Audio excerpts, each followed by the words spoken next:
It's a very good afternoon.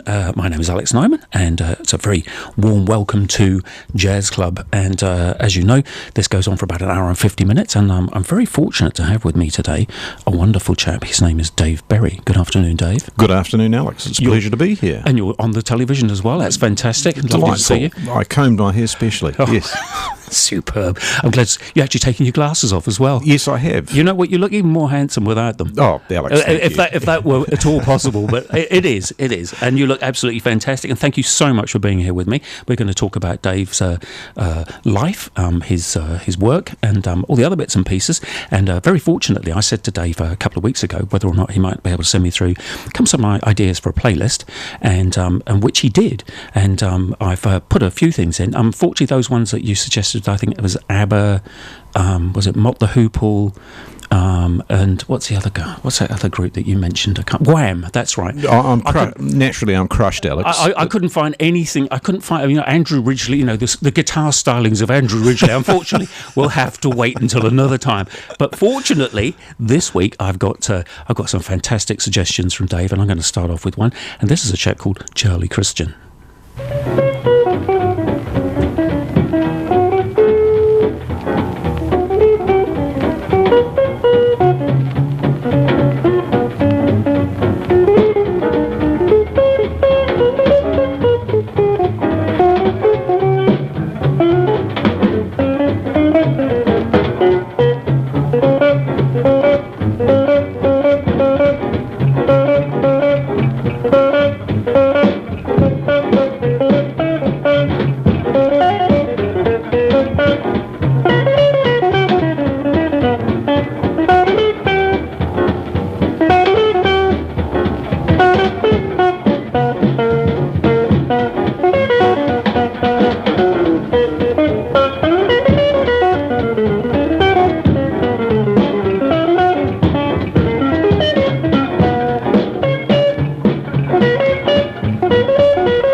So that was Charlie Christian there, and tootling away in the background there was Dizzy Gillespie. I was just saying to Dave, it didn't actually sound like Dizzy to me, but it says it on the album cover, so I'm assuming that that's exactly who it is. I better just turn these headphones down a little bit loud.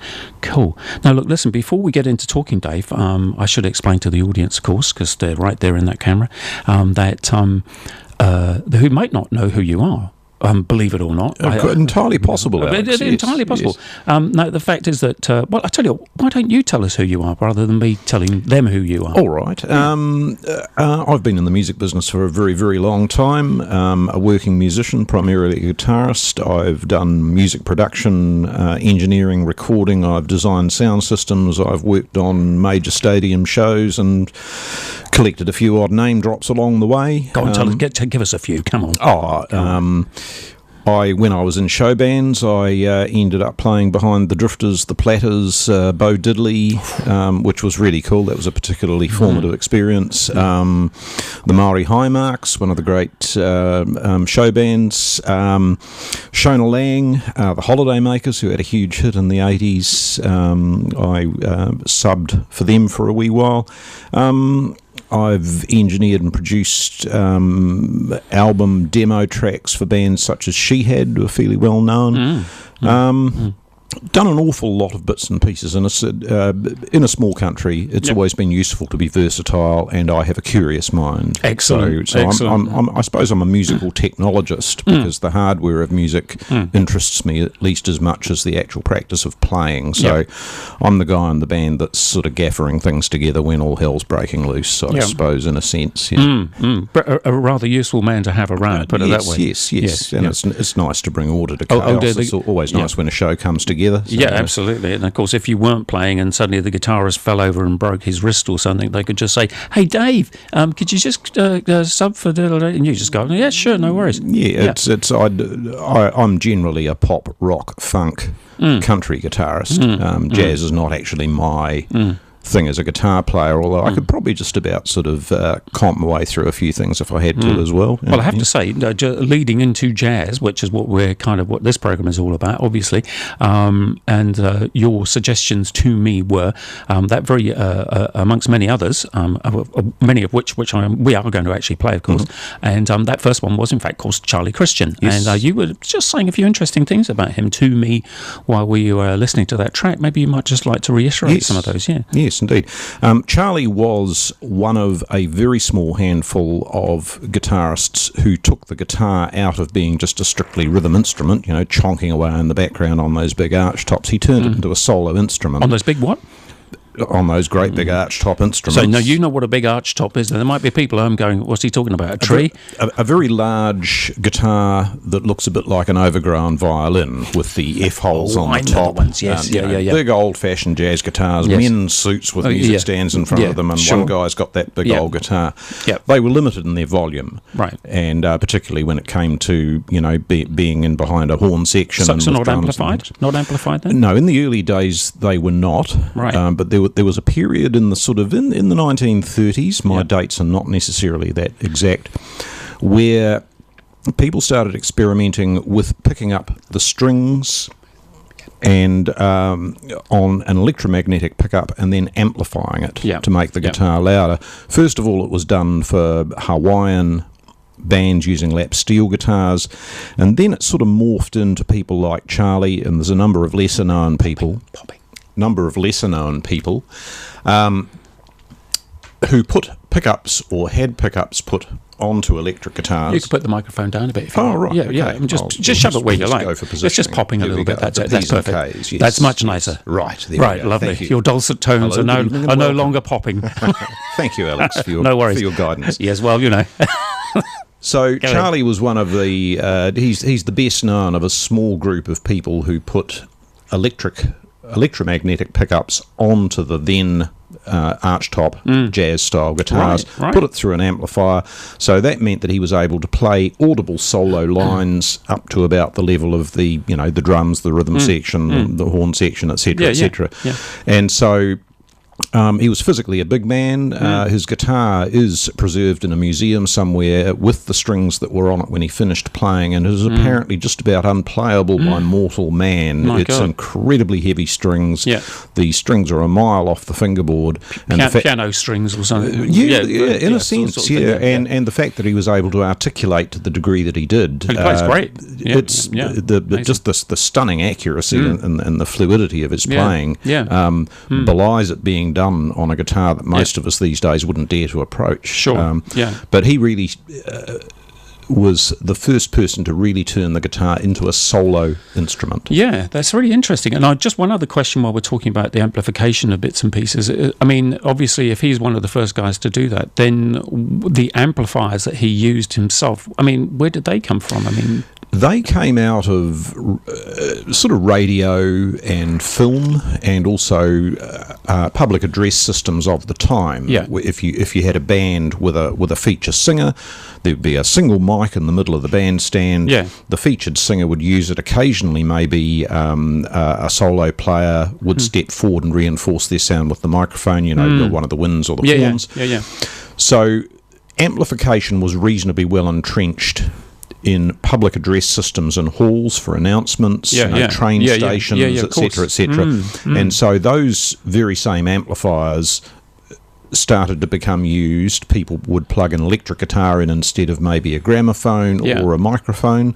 Now you say plug in, you see, and I'm thinking, well, how did they plug it in? I mean, I know now that it's a jack of some description, but is that what they had at the time? Or well, not? the ubiquitous, and it's still there, quarter-inch phone jack. The phone jack came out of the telephone industry, and it was effectively you'd have a signal and an earth return. The jack had 2 points. It was long and cylindrical, and would go into a matching socket. And so out of the telephone industry, courtesy of probably Ma Bell in the States, came connectors that were suitable for audio frequency use. That's interesting. And so the early public address amplifiers would have had a jack connection to put the microphone in so that the person could, hello, good evening and welcome.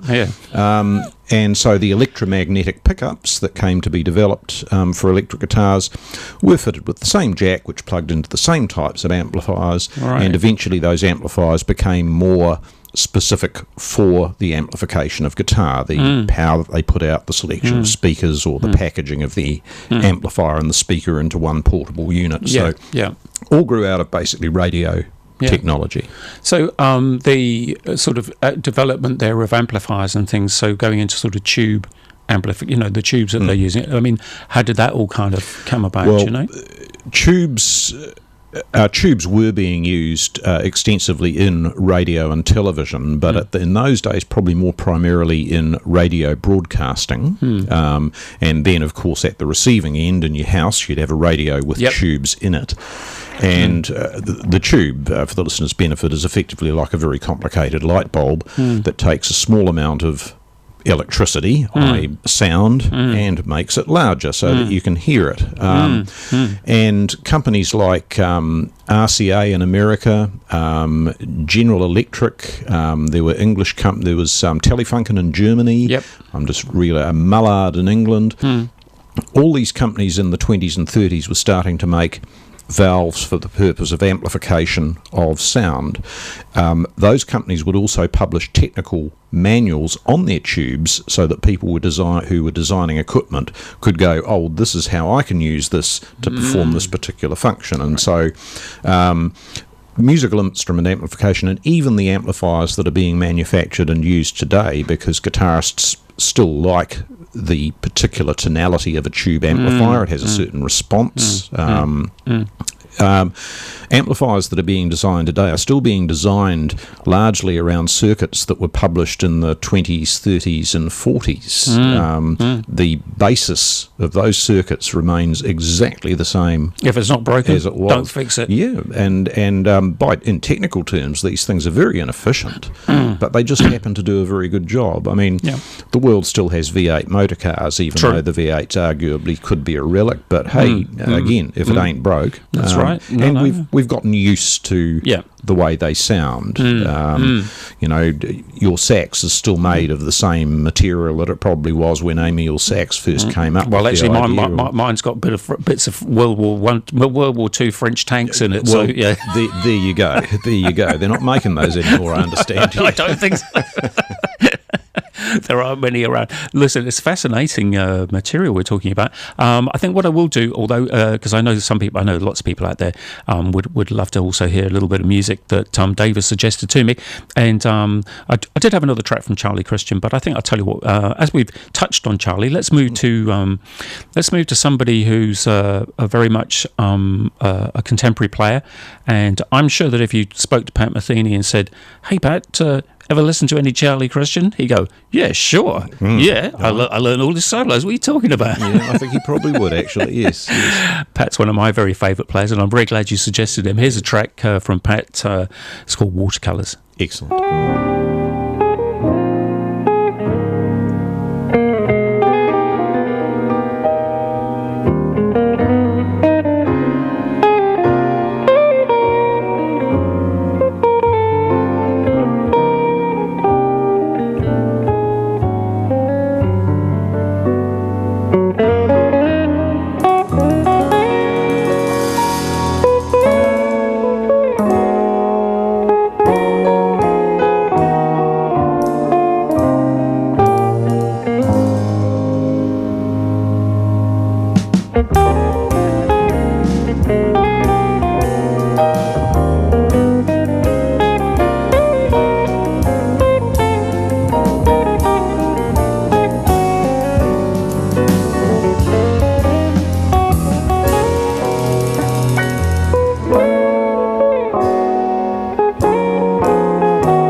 of my very, very, very favourite guitarists, Pat Metheny. I've been listening to him since I was about 20 years old. I remember my girlfriend at the time played. Well,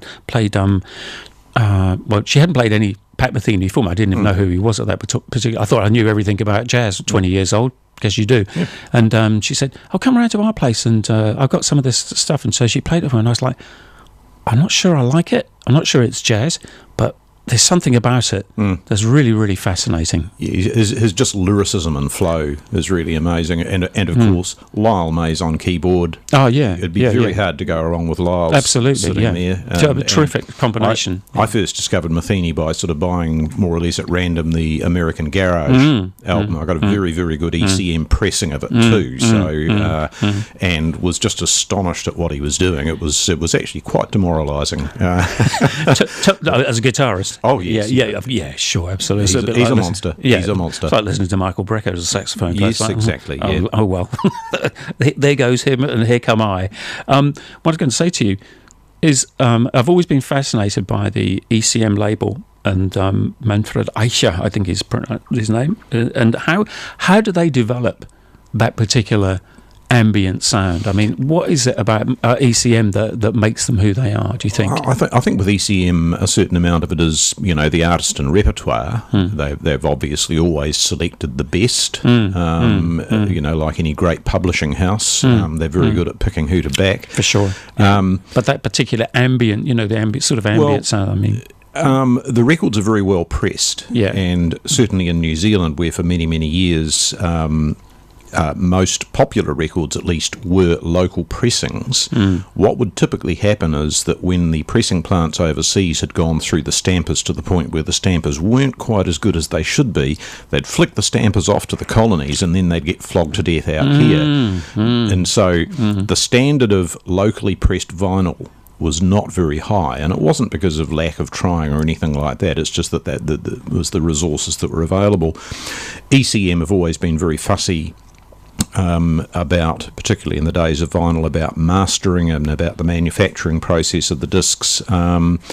In as much as there are brands around the world, like Rolls-Royce or Dior or things where the brand itself implies a certain stamp of quality. ECM also had a certain quality standard, I think it's not so much how ECM work is recorded per se, because of course Metheny would have recorded primarily in studios in the States, whereas a lot of ECM artists are from Europe and would be recording in the studios over there.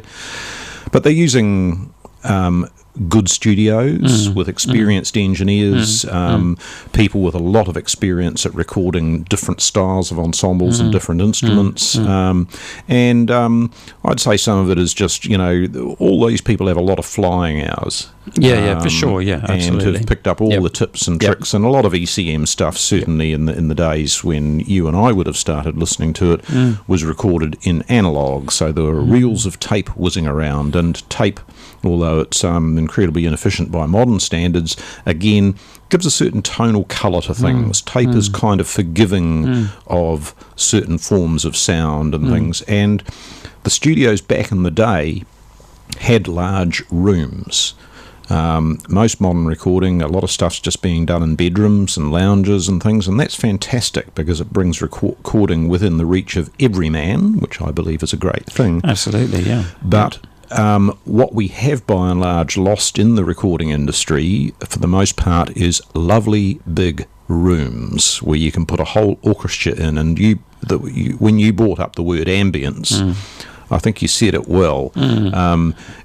You can apply a lot of artificial effects to a sound, but if you put a good player on a good instrument in a nice big room, nothing's ever going to sound quite as good. That's very true. Artificially. Yep. No, I agree with you. I spend most of my time in the bathroom at home for obvious reasons. That's why we sing in the bathroom, as it has that lovely reverberant atmosphere. Absolutely. Yes. Yeah, even if you weren't very good, you sound an awful lot better in the bathroom. That's the one. Yeah, that little bit of ambience, and that's the source. Yeah, that's absolutely. The source. Yeah, yes. What is it about Pat Metheny then that you particularly like? Just a lovely fluid flow, and also I'm not a jazz guitarist, and I'm a largely self-taught ear player, and so while a lot of jazz players, people who can read and play through the modes and round the changes and things, is a world that that I feel mildly intimidated by because it's a more academic approach, whereas my approach is rather instinctive. I do find Metheny's sound and approach pretty relatable. He's not just spinning out notes for speed's sake. He seems to be thinking about what he's playing as he's playing it. It's not just a reflexive reaction to to this beat or that change. I just think he's playing the guitar in almost a slightly non-guitar fashion, and indeed he used guitar synthesizer a lot and used a lot of non-traditional guitar type tones during his career. I was actually going to play one of the Synthax guitars that he was tracks with that on, and I kind of actually got waylaid and ended up getting something else. But that was a great choice. I think it's cool to hear I think probably for me as a saxophonist, like playing with, and I absolutely adore playing with guitarists. Really, probably my favourite go-to instrument, even above piano on keyboards, would be my favourite instrument to play. I think that one of the loveliest sounds I really enjoy working with more than anything else is saxophone in unison with guitar playing a lead line of some description. Yes, very cool sound. Yeah, I absolutely hear you, and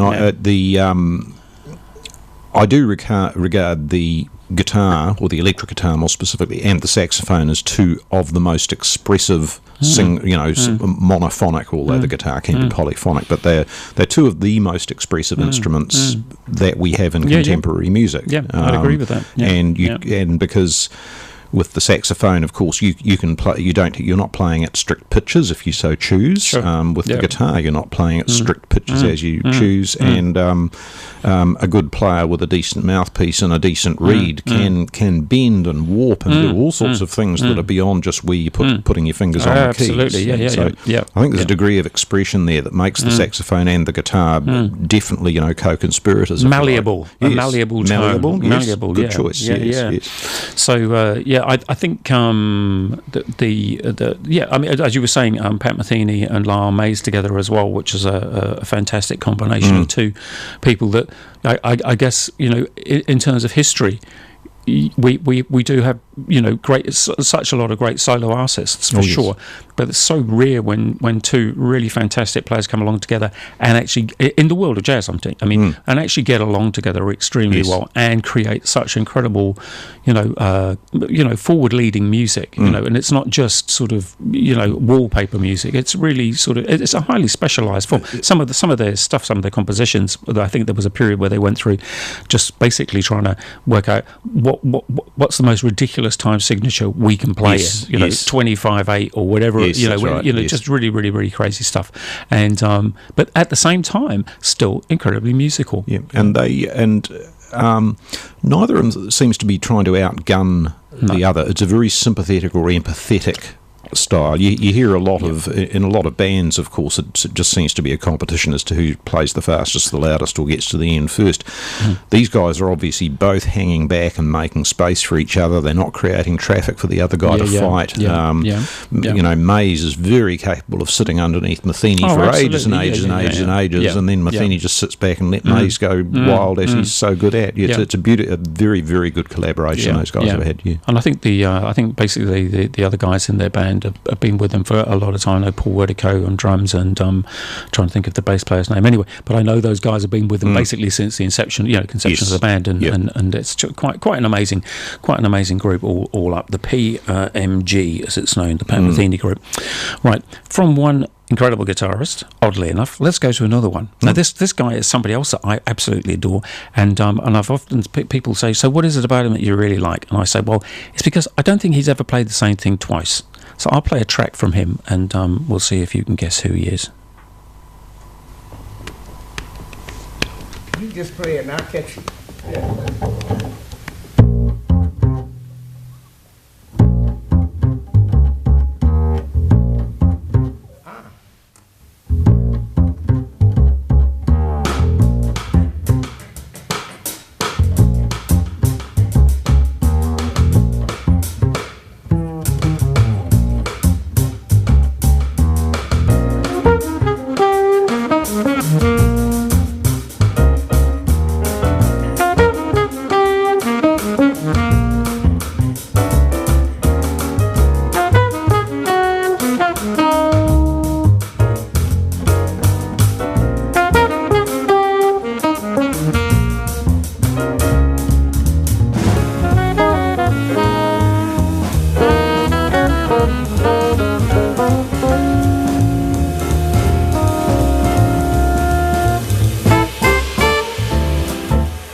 Well, you guys probably at home know who that was. Dave did hazard a guess at Andrew Ridgeley again from Wham, but I had to. Big influence on me, but there you go. Well, I'm sorry to say, but it actually wasn't. But we worked we worked our way around it, and once David got Andrew Ridgeley out of his mind. I don't know whether it must have been those hot pants he must have worn with George Michael in the 80s. I mean, I try not to hold the pictures in my mind, Alex. They made a big impression upon me. So we got round, and actually, no, Dave didn't really think it was Andrew Ridgeley. Of course, he didn't know. He said it was John Schofield, and do you know what? He's completely right. Of course, he is. It was Sco. I mean, who else could that possibly be? I did go out on a limb slightly with it because my experience of listening to Schofield was when he was sounding much more electric and with the stereo chorus on his guitar things like that. So that's a type of Schofield that I'm not quite so used to. Although, as I listened to the track, some of the little signature Sco things started to come through. But I love his lovely, lovely brown tone he had in there, and just the way he was, particularly in just playing along with the sax at the start, he was there supporting it. He wasn't trying to tonally outgun it. They weren't fighting traffic. It was just a lovely example of ensemble playing, beautifully recorded. I really like that too. I think we were talking about that, weren't we? Yeah, no, I mean, and you've had experience of John Schofield over here in New Zealand as well. I know he's been over a few times, maybe about 10, 15, 12 years ago, I think was the last time I saw him over here. But you'd seen him before that? Or? Yes, probably in the 80s. Oh, right, and so quite a while before that. He was playing what I'd term very electrically. And pretty hot, sort of a more on band. Everything was louder, everything was up further. He was using a couple of amps and stereo, and it was and I felt at the time it almost masked some of his qualities as a player. He was almost disappearing behind his sound a wee bit. But I'd have to say it was a very good sound. Of course, it's pretty hard for Schofield to put a foot wrong, when it comes down to it. I mean, that must have been around about the same time as he would have been playing with Miles Davis on or around that period as well. So I believe so, yes. So, I mean, I guess, different phases of his playing would have encapsulated like different periods of time playing with other musicians. And I'm sure, as we all know, Miles Davis left his impression upon everybody in many respects. Well, at about that period, Miles was seriously pushing the stops out, wasn't he? It was anything he could do to sort of shock and horrify. I always remember there was an infamous Grammys appearance, I think, from that era where he got up and people were just absolutely slack-jawed. They couldn't believe what they'd just seen.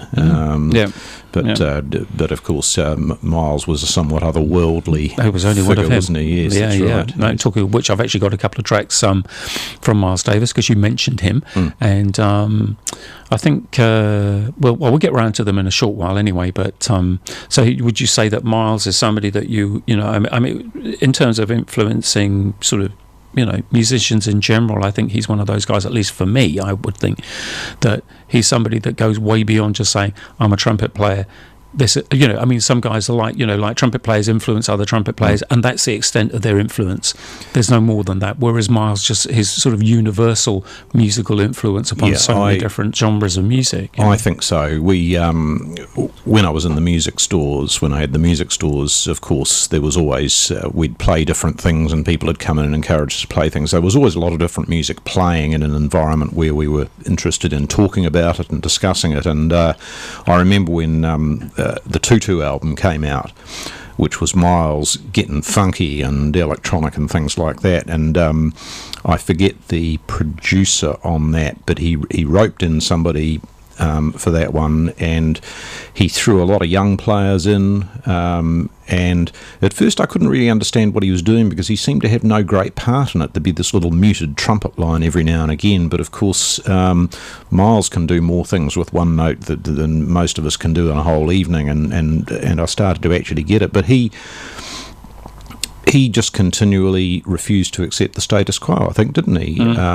He was always bringing in young players and shuffling things up, and I think certainly he took the trumpet by turning the trumpet inwards with the Harman mute on it, as he did, and playing virtually permanently muted. He turned the trumpet in and almost turned it into an entirely different instrument. He eschewed all that sort of loud, blazing, dizzy kind of theatrical stuff that he was no doubt also extremely good at. But it was he reinvented the trumpet, I think, in some ways in terms of its voice. I've certainly over the years marvelled at how he managed to play so many, I guess what we call wrong notes, things that really didn't seem to have any sort of relationship to what was going on in the background. But nevertheless, they still sounded right. Well, I think it was how he dropped them in. Yeah, and I think actually I saw a great video on YouTube with another fabulous saxophone player called Jerry Bergonzi, who Michael Brecker. One day said to Michael Brecker, what's it like being the best tenor player in the world? Then Michael, and he said, I don't know, go and ask Jerry Bergonzi. So Jerry Bergonzi is a guy from New York. He's been around for as long as Michael had, and still alive, fortunately. But Jerry Bergonzi he does a whole heap of instructional videos, educational stuff, very, very fascinating. And one of them was talking about. So what I'm going to do, he said, for example, I'm going to play like a solo note, and virtually every other note is going to be completely and utterly wrong. He said, but it's not how you play, it's not what you play, it's how you play it. Yes. And he played like 4 or 5 minutes of this solo, and after a while it's just like, I really couldn't tell whether, which one, where was the wrong note. They all sounded right. He says, just about the conviction with which you play and how you play them. And that's pretty much the way I think Miles played as well, just that wonderful kind of liberated sort of playing where he wasn't, because he's thinking about what's going on in the background, but I mean, especially during that 2/2 period, where a lot of it was just like basically over one particular chord. I mean, if you're not going to just sort of like exist on one chord for the whole night, you've got to take it somewhere, as most of the guys did. But it was the way that he was able to just play stuff and split notes and just make, I think as a trumpet player, you're probably going, oh my God, what's it, splitting notes, and it's all very, very good, but it didn't make any difference because it all sounded completely and utterly right. Yeah, and I agree with what you're saying, because I think that I believe that it's okay to play a wrong note, but it certainly helps if you put it in the right place. Yeah, that's a very, very apt and very, very, very good description. I like that. Very good. Now, listen, you were just talking about Tutu, actually, and oddly enough, I've got a track of that very name itself, and this is Tutu by Miles Davis. Brilliant.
So that was Tutu there by Miles Davis, and yes, Dave and I were just chatting about the, should we say, the one's professional approach as a musician in and on stage. Yes, yes, indeed. As we present ourselves as musicians, i.e., standing on stage with your hands in your pocket.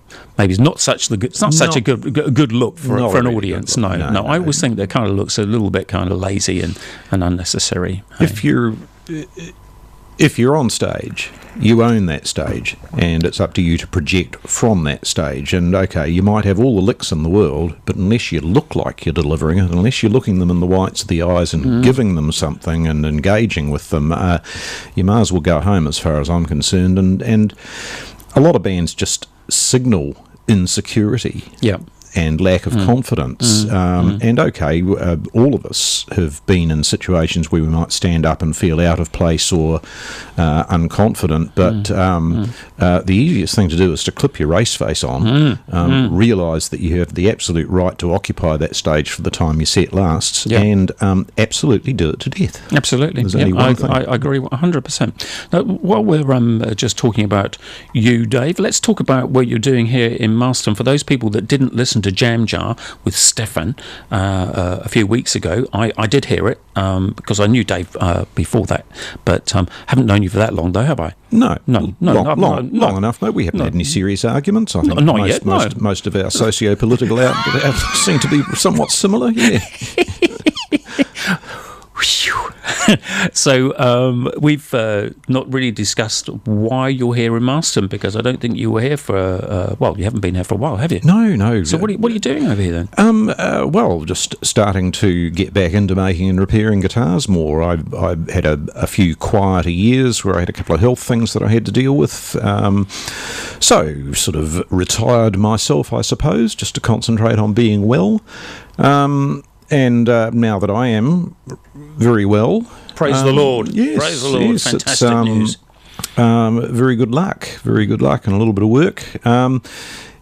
Quite by accident, came over the hill and discovered this particularly nice town full of very nice people, so I'm getting back into making and repairing guitars. I've not always made guitars. That's something that I've just segued into more recently, having had some original ideas about how to make guitars using alternative materials. Yep. But I've always tinkered with guitars. If you're in a music shop, it helps if you can repair your stock, etc., etc. And I've always been as interested in the technology as I have been in playing. I'm picking up the tools again, and at Music Works in Marston? Yes, in conjunction with Sealer Music Works. A great shop, a rather better than average store in terms of a regional town, in terms of the selection of stock and the knowledge of Stephen and Bryn down there. Yeah, they're real keen, and I like that. There's a lot of music shops where there's just people just turn up and act like drones all day. Yep. These guys have a mad passion for what they're doing, and I can vouch for that. I was speaking, from first-hand experience of both of them. They're fantastic. Yeah. So I just really like the vibe. I love the weather over here. Very nice, less humidity, etc., etc. So there seem to be plenty of guitars that need attention. So they've been waiting for you. Arguably, maybe so. Yes. Back to doing one way or another what I've been doing my entire working life, except at the moment I'm not gigging. However, inevitably sooner or later a situation will come up and I'll pick my guitar up again, and I think I've still got enough chops to keep it going in most situations. Smash it into an amplifier and... Yes, we'll do what it takes. Yeah. Eyeball the audience and remember to face the front, I think, some of those things. And don't signal your mistakes too. No, that's right. Every time you play a wrong note. We don't do that. No, we don't do that, no. Actually, you can get away with that in a rock environment because nobody would actually hear you go, every time you play a wrong note. You just make a part of the lyric line, yes. Death metal. Yes. Yes. Excellent. Okay. Now I'm just sort of looking through my little. Oh, no, this is one particular track that I do want to play, and I probably won't play all of it because it's quite a long track. But you were discussing it a week or so ago and saying that this will be a fairly cool track to play. And then once we've played it, maybe you can give us a little bit of a rundown on the history of this particular group and the guitarist involved with it. And I'll play it. You know who it is, but I'm just going to play it anyway.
as much as I'd like to talk, actually listen to more of that, I'm not going to, because I want to carry on talking with Dave, but actually just to sort of, give you some background info about that particular band, which of course were, Dave? Little Feat. Little Feat, yeah. Yes. And maybe you'd just like to tell the listeners a little bit about that band, because what you were telling me was quite fascinating, and I'm sure they'd be just as interested as I am. Little Feat was started in the mid to late 70s by a couple of Southern Californians, Lowell George, who was a guitar player, singer and songwriter, who famously was kicked out of Frank Zappa's band for writing a song about drugs. Zappa was actually very straight-laced, despite so funny, that. what we all think. It was all red wine, coffee and cigarettes for That's Frank. so funny. But he insisted that his band members were always very straight, which of course is just jolly good practice. Lowell was a little loose for Frank, so Lowell got chucked out of Frank's band and formed a band with his friend Bill Payne, the keyboard player,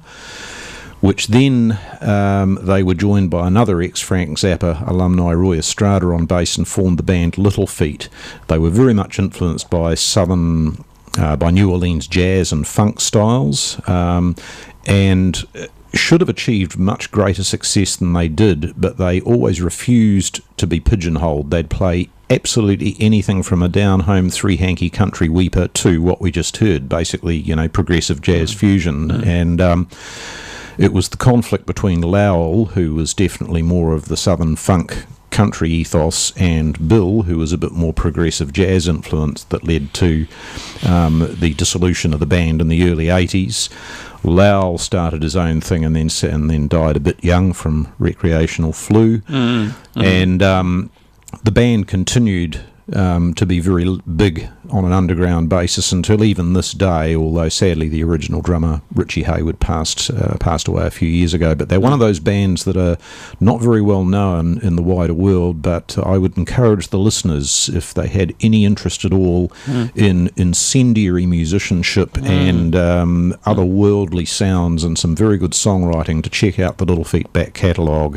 It's not jazz per se, but the solid New Orleans influence that's woven through it. Of course, the roots of jazz are in pretty much anything that Little Feat do. Yeah, well worth checking out. Yeah, absolutely. And I hold my hands up. I've not listened to them really at all. So I mean, and that's not unusual. They've always been under the radar because they could never be pigeonholed. Nobody knew. I certainly knew the name, absolutely. But actually, I guess I must have sort of put it into the probably rock, not interested band, and not which is not at all. And of course, famously, I did too, because the year I arrived in Wellington in '76, I was attending Teachers College briefly, and there was somebody at Teachers College selling tickets to a concert by a band called Little Feat, and I looked at them and I thought, this is going to be country music. And at that stage I'd spent a few years in a country music club in the small town I grew up in, and was thoroughly over songs about sort of old dogs and things like that. And someone's left you. And so I missed the opportunity to go and see the original lineup of Little Feat when they were hottest, because like I just assumed that they just didn't fit into a category that I was interested in.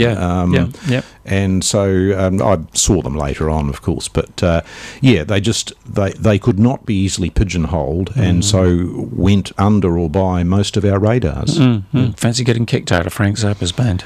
Yes. Worst things could happen, I guess. Well, it's an accolade in itself. Well, Lowell wrote a song that mentioned weed, whites, and wine in the context of staying awake while you're driving trucks, and I just don't think that went down well with Frank. Of all the people in the whole wide world, after all the stuff that he wrote. Yes, that's right. Frank was against mentioning drugs in songs. He certainly wasn't above a whole load of schoolboy humour. Almost to a point.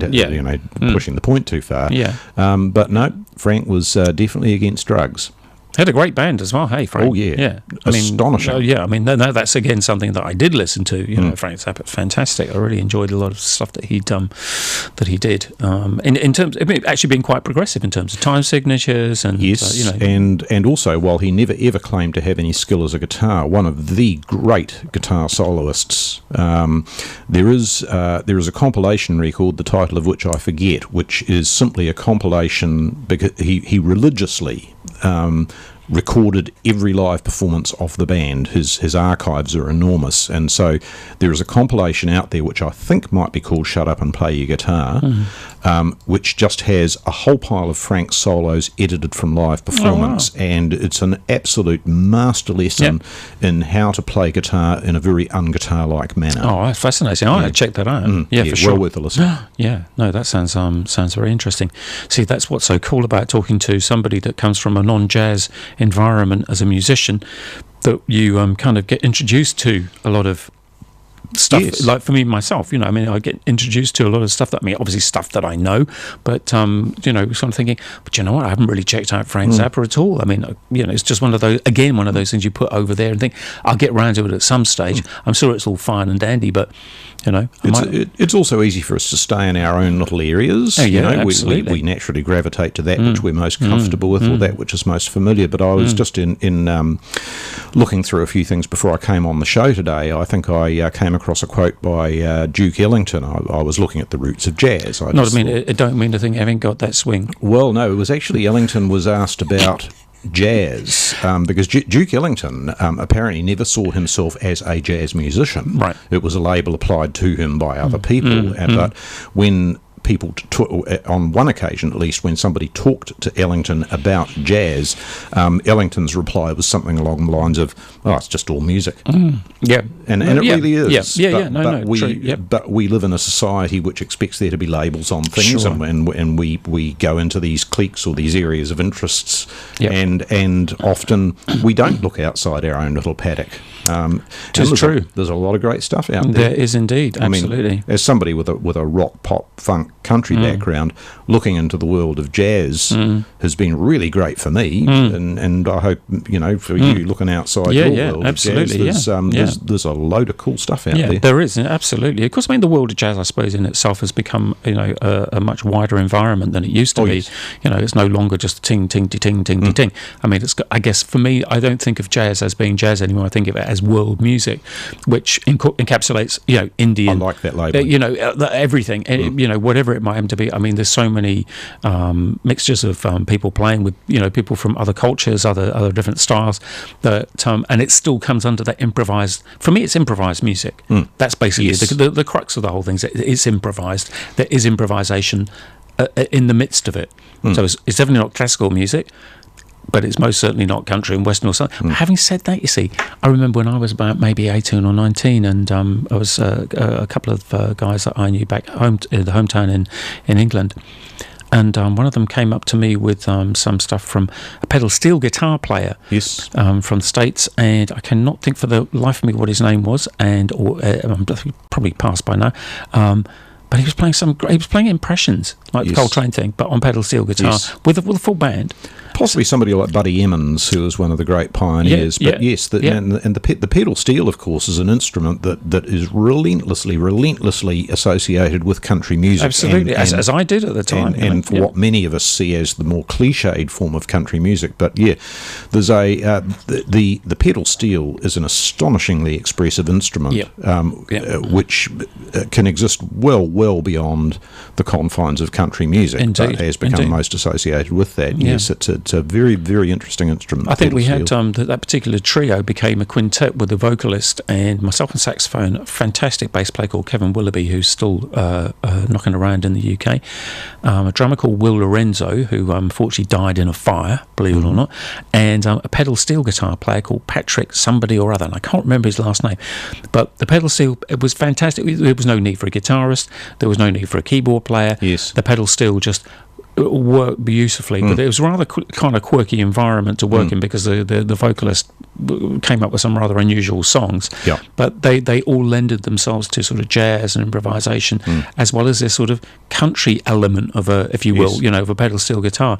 But it worked. He knew how to sort of do some nice sort of voicings that no longer were no longer sort of country. The pedal steel is very much an instrument of voicings and atmosphere. And it's a bit of a shame that it perhaps hasn't broken out further into contemporary music, but it is mechanically it's an astonishingly complex instrument. I bet. It is a very complex instrument. I've worked on them, and boy, it's difficult to make those things run properly. And I think it's their very mechanical complexity that's stopped them from being more influential outside the world of country music. A bit like the bagpipes. Yes, quite possibly so, although to my, I don't know, I've worked on bagpipes, Alex. Yes, you poor thing. Yes, I have actually worked on bagpipes, yes. So next time you want your chanter dealt to, just bring it on round here. I was reading, because I was fascinated by bagpipes, thinking that the drone note was a B flat. Apparently, it's a very out of tune B or an A. I'm not too sure whether it goes one way or the other, but anyway, it's supposed to be one, but it's not, and it kind of relates more towards a concert A flat or B flat on the tenor, which is kind of where the drone note should be, but it actually isn't that at all. And then I thought, well, I wonder how you tune a bagpipe. And then I saw this sort of went onto the internet, and there was like just page after page after page of how do you tune a bagpipe. I think the short answer is with great difficulty. I remember some of my earliest playing experience was in the local church in a very small town, right, in small town New Zealand. Yeah. The church offered an opportunity to play, and one of the most interesting combos was myself, the church organist, on a full-blown pipe organ and a bagpipe player. And I believe that everything had to be done in E flat, because that was what was best for the bagpipes. I guess it would work. Yeah, sure. So everything had to be played in E flat, which for a guitar player is just a really not the best of keys, eh? Key, just tune the strings down to semitone. Not a bad. Well, I didn't think of that actually. It would have been a whole lot easier if I had. Yes. All right, let's move on a little bit. Let's talk about bass players now, because and I'm just looking at the time. Time has flown. We've got about another 25 minutes or so, and one of the bass players that you mentioned to me is called somebody I'm very, very familiar with, Jacko. Oh, Jacko. And yes. Where would modern bass playing be without Jacko Pastorius' influence? Yes. I think that there's a James Jamison, I suppose, if we look at the Motown area. Jamison pretty much wrote the book on contemporary electric bass. The torch was then carried by Carol Kay, the great session player from LA. She's still alive, I believe. Carol, great bass player. But yes, Jacko. If anybody took the torch up from perhaps what Jamison established and then turned it into a solo instrument. I remember the first time I heard the Joni Mitchell album Hey Gira, which Jacko is prominent throughout. I didn't know about Jacko, and I only picked up the album on a whim anyway. And I could have sworn it was somebody playing tuba. I thought she had this really whacked out tuba playing until I started to really read the liner notes and read this guy Jacko Pastorius who was playing electric bass.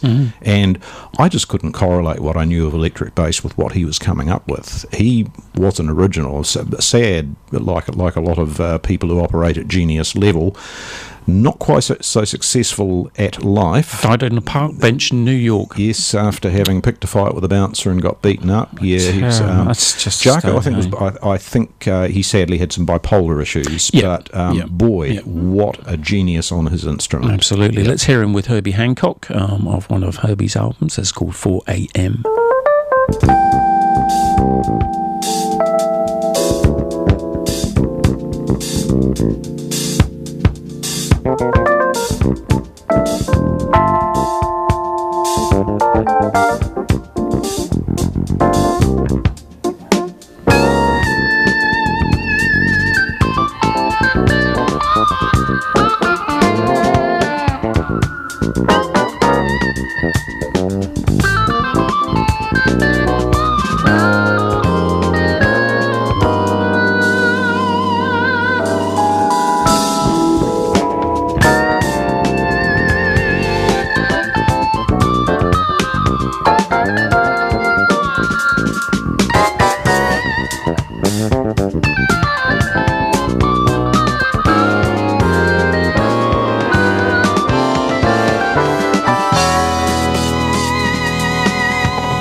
Yes, Dave's just dive bombed off the stage, and it's really enjoyed that one.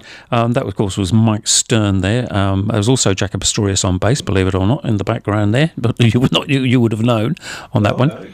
Well, certainly during the latter part of the piece, he was playing with a good deal of discretion. I don't think Jaco wasn't. I don't think Jaco was really well known for sitting in the background that much. He always preferred to be a bit more front and centre. As a player and as a person. Yes, exactly. Yeah, but that was a really good example of him in a larger band setting. No, very good, very, very lyrical player. That little Jaco growl thing he does when he gets up higher on the fingerboard and plays with that note, that was accentuated. He used acoustic brand bass amps, which were... Tell us about that bass thing that you were talking about before, about his actual bass. His electric bass, yes, which, as far as I'm aware, went missing after his untimely death and remains apparently mysteriously missing, so it's one of... I believe that to be the case. He got a standard... Fender jazz bass, an electric bass, not specifically designed for jazz, but one of the two major earlier electric bass designs that took the bass away from being just the doghouse or the upright bass that we're all used to.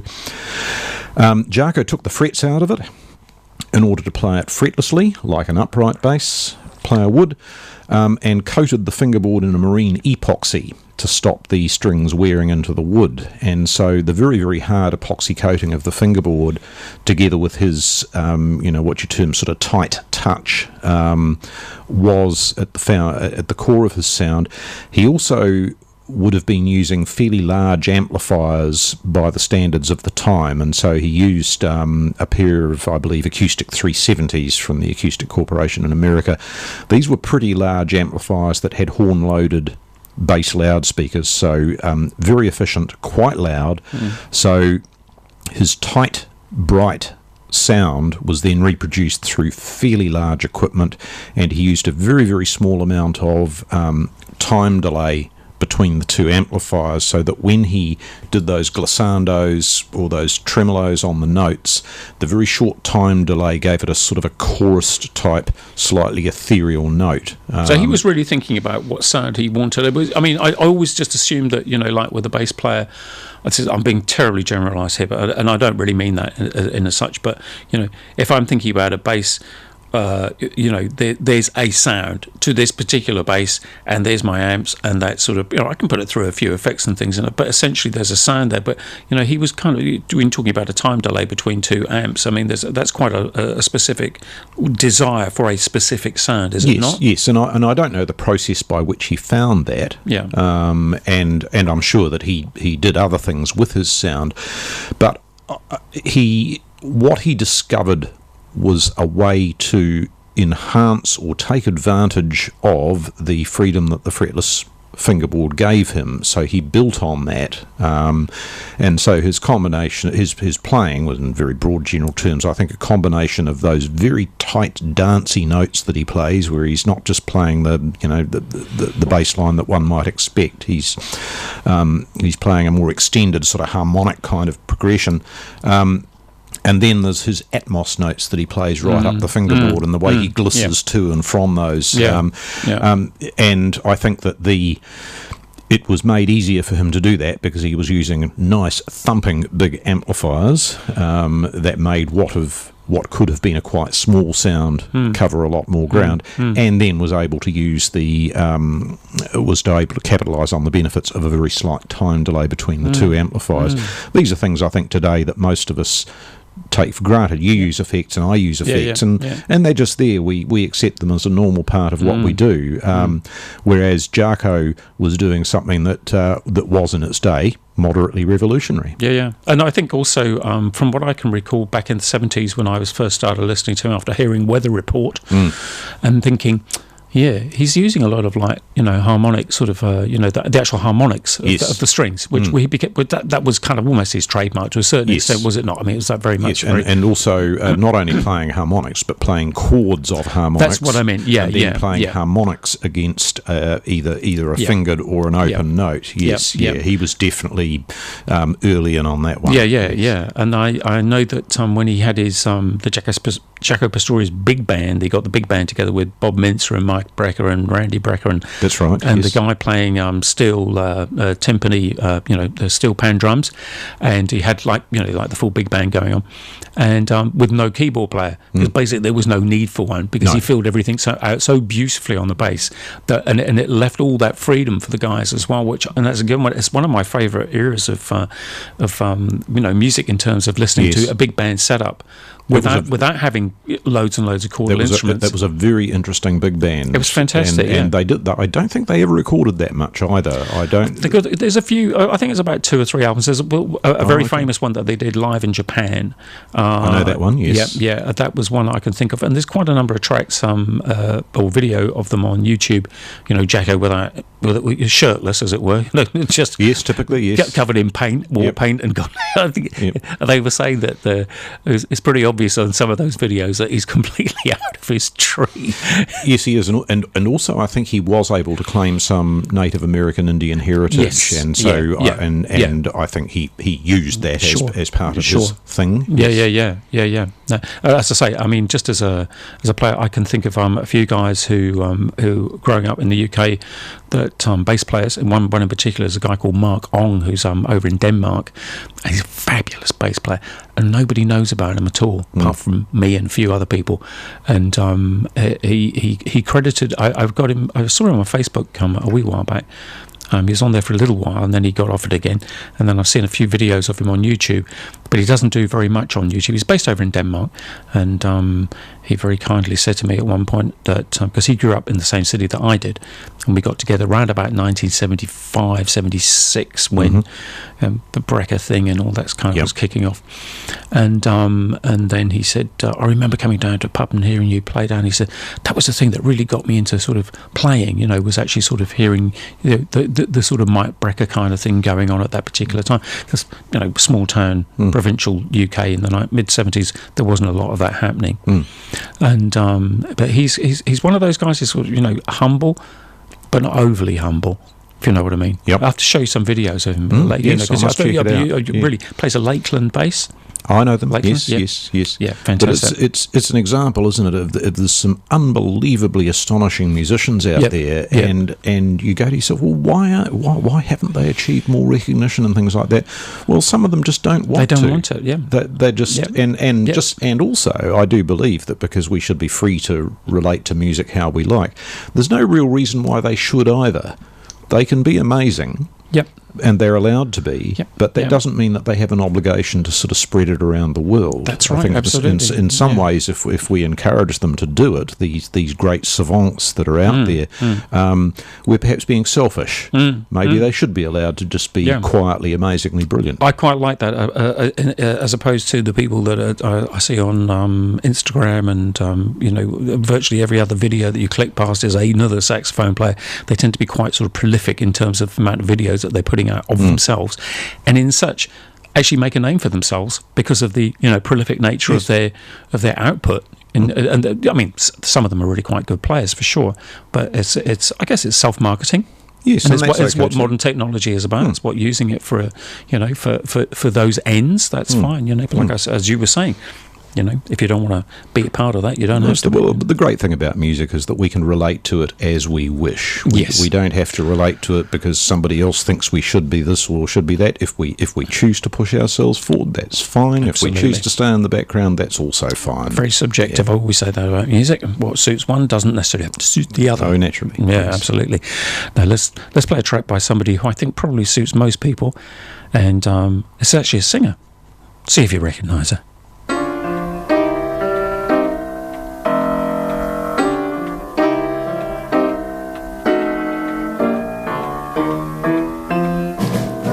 Those silk, shiny stockings that I wear when I'm with you, I wear 'cause you told me that you dig that crazy hue.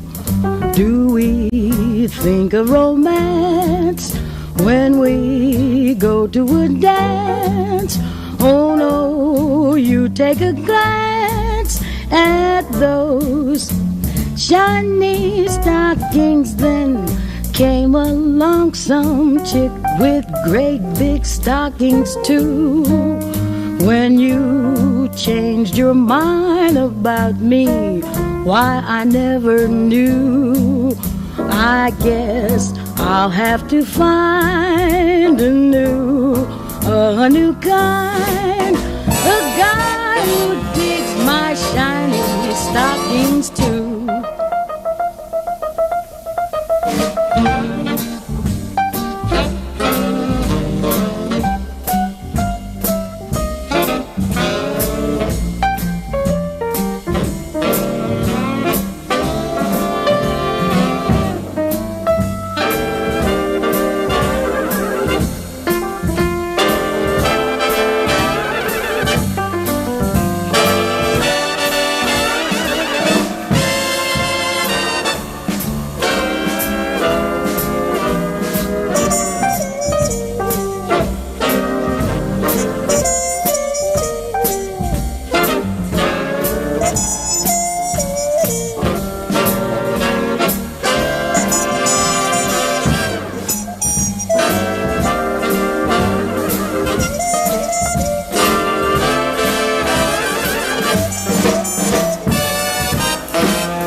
Chick with great big stockings too. When you changed your mind about me, why, I never knew.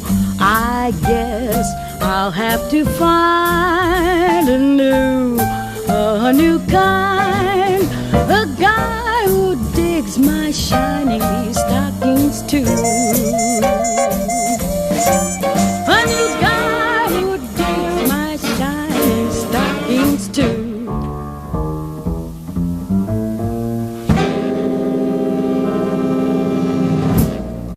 There can't be anything worse than somebody coming along with another pair of great big shiny stockings. No. To outdo your shiny stockings. Dave, do you know what that feels like? It's terrible, Alex. Hey, I tell you what, we had a bit of a night last night, and it's actually quite nice to be back in men's clothing again, isn't it? It is, Alex. Yes, most refreshing.